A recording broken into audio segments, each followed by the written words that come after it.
কাকলৈ ৰাজ্যত আকৌ আন্দোলন হৈছে। আমি আন্দোলনৰ বিভিন্ন ফুটেজ দেখিছোঁ। ক'ৰবাত 5 জন, ক'ৰবাত 7 জনে কা আমি নামানো বুলি প্ৰতিবাদ কৰিছে, ক'লা পতাকা উত্তোলন কৰিছে। শিৱসাগৰত অখিল গগৈয়ে প্ৰতিবাদ কৰিলে, খুব বেছি 50 বা 60 জন মানুহ উপস্থিত হ'ল। কাৰ এতিয়া সেই আগৰ দৰে অসমীয়া মানুহৰ মাজত কা বিৰোধী কোনো ধৰণৰ মনোভাৱ নাই।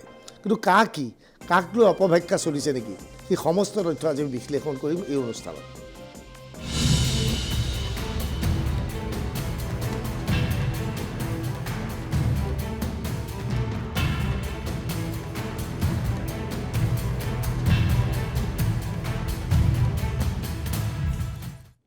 নাগৰিকত্ব সংশোধনী আইন সংক্ৰান্তত স্থিতি স্পষ্ট কৰিছে কেন্দ্ৰীয় গৃহমন্ত্ৰী অমিত শ্বাহে। সংবাদ প্ৰতিষ্ঠান ANIৰ সৈতে হোৱা সাক্ষাৎ প্ৰসংগত বহুবোৰ তথ্যই সদৰি কৰিছে অমিত শ্বাহে। অমিত শ্বাহক সোধা হৈছিল নিৰ্বাচনৰ আগে আগে কাৰ অধিসূচনা বা কাৰ নিয়মাৱলী ঘোষণা কৰাৰ উদ্দেশ্য কি আছিল। के लिए अभी लाने की क्या जरूरत थी? सारे जो विपक्ष के नेता हैं सब कह रहे हैं कि ये ठीक चुनाव के पहले नोटिफिकेशन लेके आए हैं। पहली बात तो CAA की जरूरत क्या थी और इसकी नोटिफिकेशन चुनाव के 2 या 3 महीने पहले। देखिए, मैं पहले टाइमिंग की बात करता हूँ जी। सारे विपक्षी दल, ओवैसी हो, राहुल गांधी जी हो या अरविंद केजरीवाल हो या ममता जी हो, ये झूठ की राजनीति कर रहे हैं। इसलिए टाइमिंग का महत्व नहीं है। भारतीय जनता पार्टी ने 2019 में अपने घोषणा पत्र में कहा है कि हम CAA लेकर आएंगे और पाकिस्तान, अफगानिस्तान और बांग्लादेश के जो शरणार्थी है उनको नागरिकता देंगे। तो भारतीय जनता पार्टी का एजेंडा बहुत स्पष्ट है और वो एजेंडे के आधार पर हमें बहुमत मिला है। 2019 में ही ये बिल संसद के दोनों सदनों ने पार कर दिया। उसके बाद कोविड के कारण थोड़ा लेट हुआ। अब टाइमिंग का क्या महत्व है? सरकार ने अपनी विल चुने जाने से पहले अभिव्यक्त कर दी है।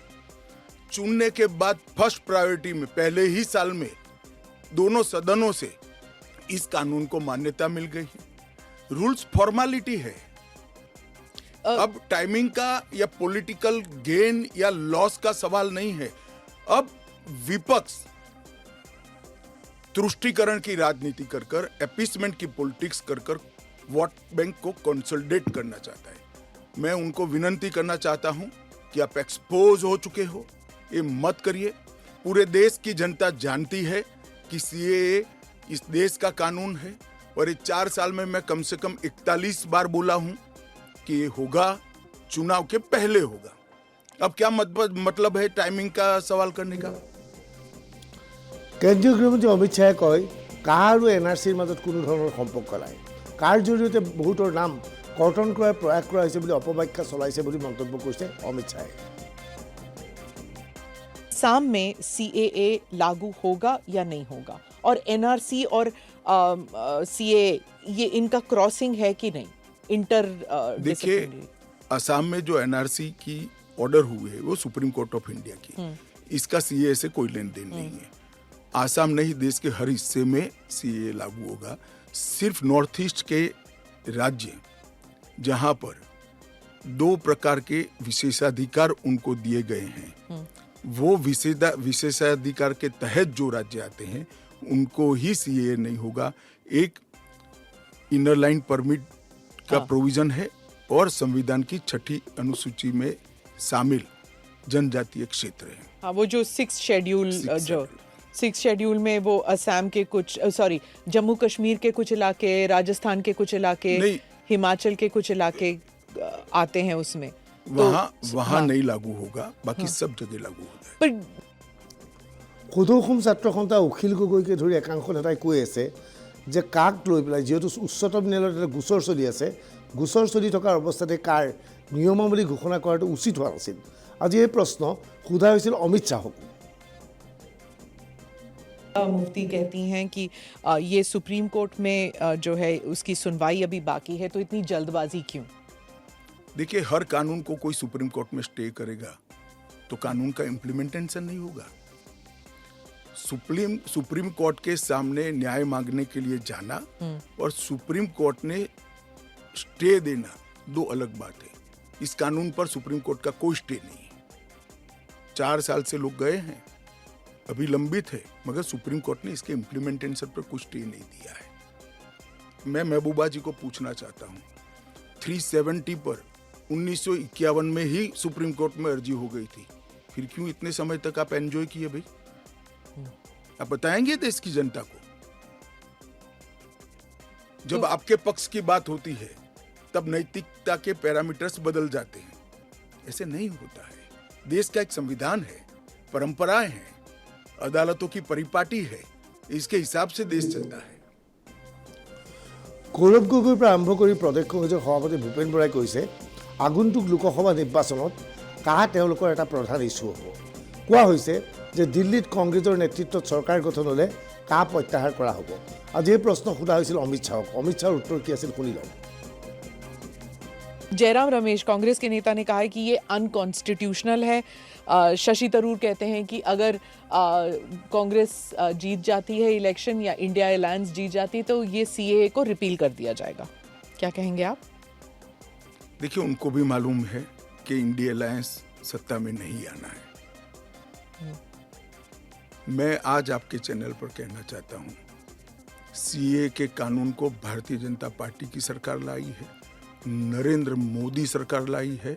इसको रिपील करना असंभव है। हम पूरे देश को जागरूक करेंगे और रिपील करने वालों को कहीं पर स्थान ही न मिले, इसी स्थिति होगी।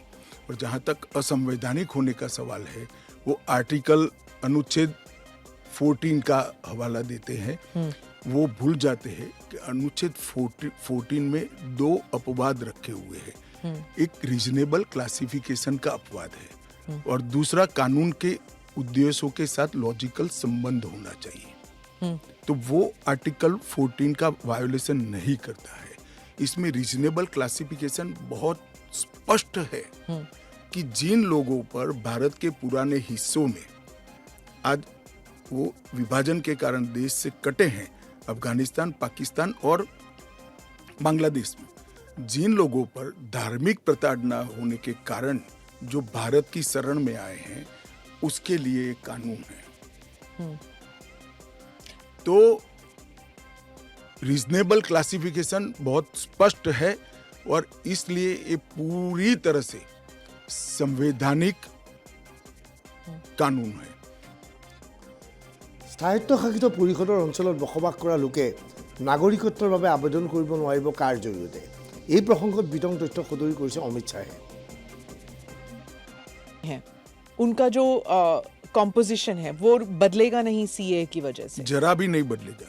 हाँ। ट्राइबल कॉम्पोजिशन और उनके अधिकार को हम जरा भी डाइल्यूट नहीं कर रहे हैं। हाँ। हमने एक्ट में ही प्रोविजन कर दिया है कि जहां पर भी इनर लाइन परमिट है और जहां संविधान की 6ठी सूची में जो क्षेत्र शामिल किए गए हैं, इन पर वहां पर सीएए नहीं लागू होगा और वहां के एड्रेस वाला एप्लीकेशन भी ऐप में अपलोड ही नहीं होता है। तो लागू होने का सवाल ही नहीं आता है। और एक्ट में ही प्रोविजन है, मगर हमने एप्लीकेशन में भी वो एरिया को एक्सक्लूड कर दिया है। कोई अप्लाई करेगा भी वो वहां से तो नहीं, ऐप ही नहीं खुलेगा।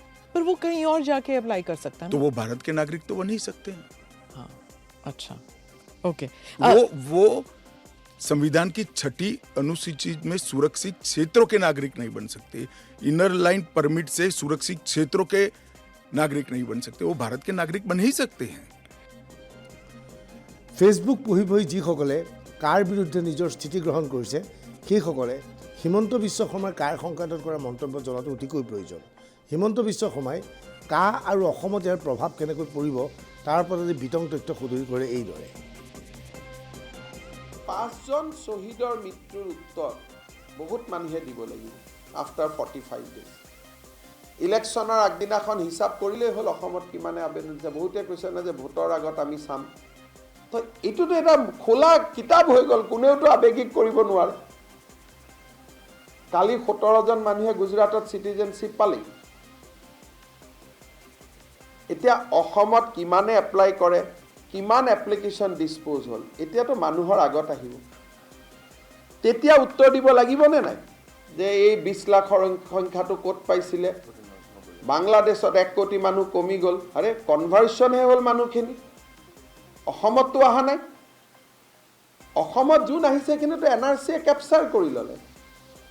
NRCত আবেদন নকৰা এজন মানুহো ইয়াত সোমাব নোৱাৰে, কাৰণ ইতি যে আমাৰ ছিষ্টেমটো লগ হৈ আছে, ইয়াত এজন মানুহ আহিব নোৱাৰে, বাঢ়িব নোৱাৰে। সেইকাৰণে যুক্তি ইয়াত কোনেও দিব নাহে। ডাঙৰ সমস্যাটো হৈছে কি, আমি নামানো, নুবুজো। আৰে নুবুজিলে কেনেকৈ কৰিব? বুজিলেহে আন্দোলন কৰিব পাৰিব। সেইকাৰণে অসমত গোটেইটো এটা ফিয়াস্কো হ'ব। দেয়াৰ উইল বি ন' ফ্ৰেছ এপ্লিকেশ্যন। পিছত আমি কেম্প বহাব লাগিব NRCত বায়'মেট্ৰিক লগ হৈ থকা মানুহখিনি, কাৰণ এপ্লিকেশ্যন কৰ বুলি।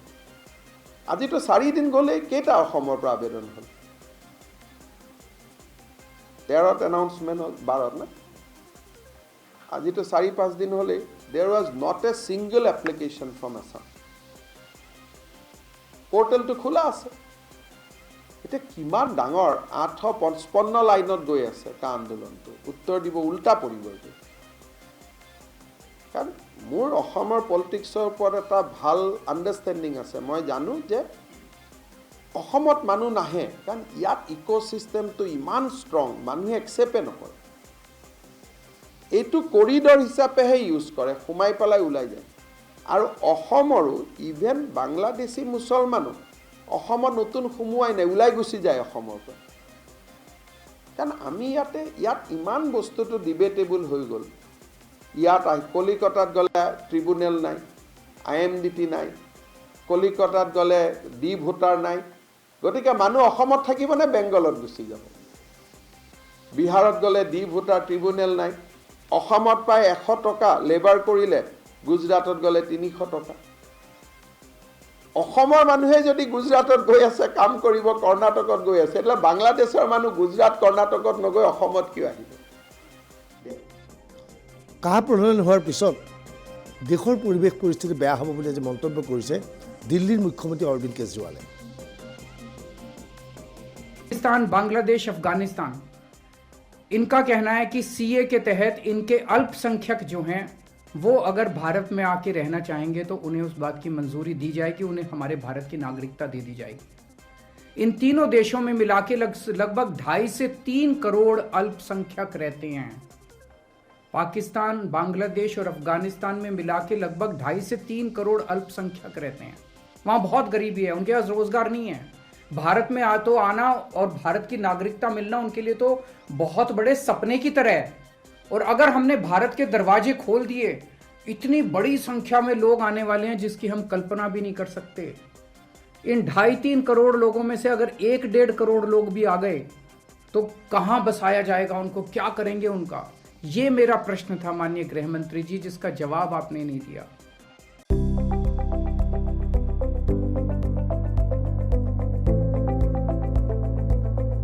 NB নিউজ, সহজ সৰল ভাষাত নৱভাৰতৰ কথা।